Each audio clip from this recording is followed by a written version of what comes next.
Hey everyone, this is Stacy. It's Monday about 2:30 in the afternoon. I wanted to read this report, this article that came from the Drudge Report, and then I wanted to actually show you the interview that Donald Trump had with Fox News so that you can decide for yourself whether this article is true. I hear a lot of people in alternative media stating that Donald Trump has blamed the Constitution for his failed 100 days.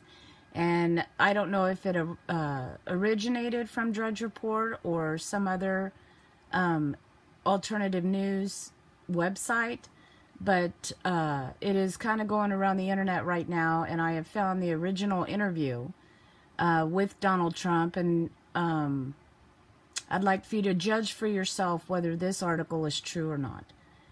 It says, on his 100th day in office on Saturday, facing historically low popularity ratings, a succession of intractable foreign crisis and multiple investigations of his links with Moscow, Donald Trump reminds the nation that May 1st was Loyalty Day. The day is a U.S. tradition dating back to the Cold War, when it was a bolster to stop May Day becoming a rallying point for socialist and unionized workers.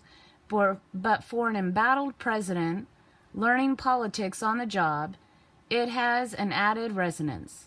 In an interview with Fox News to mark the 100-day mark, he declared himself disappointed with congressional Republicans.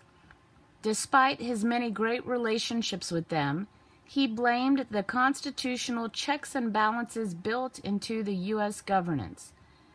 It's a very rough system, he says. It's an archaic system. It's really a bad thing for the country. Unquote. And here is the original interview with Donald Trump on Fox News.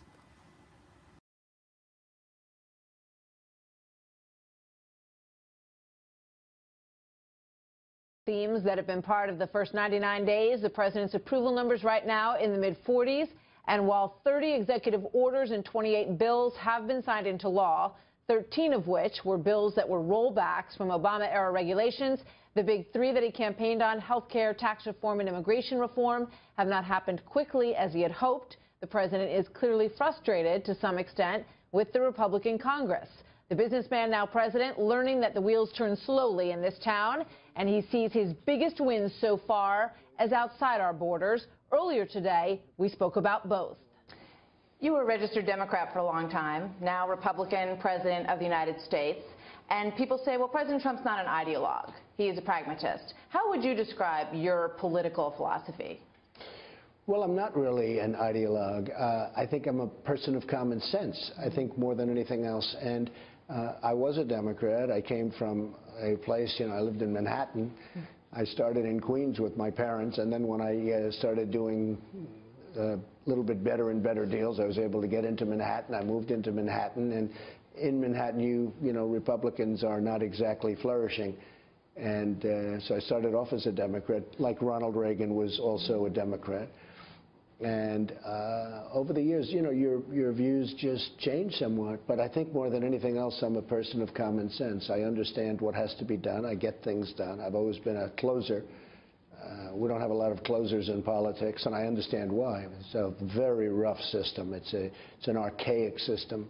You look at the rules of the Senate, even the rules of the House, but the rules of the Senate and some of the things you have to go through, it's really a bad thing for the country, in my opinion. They are archaic rules, and maybe at some point we're going to have to take those rules on, because for the good of the nation, things are going to have to be different. You can't go through a process like this. It's not fair. It forces you to make bad decisions. I mean, you're really forced into doing things that you would normally not do except for these archaic rules. So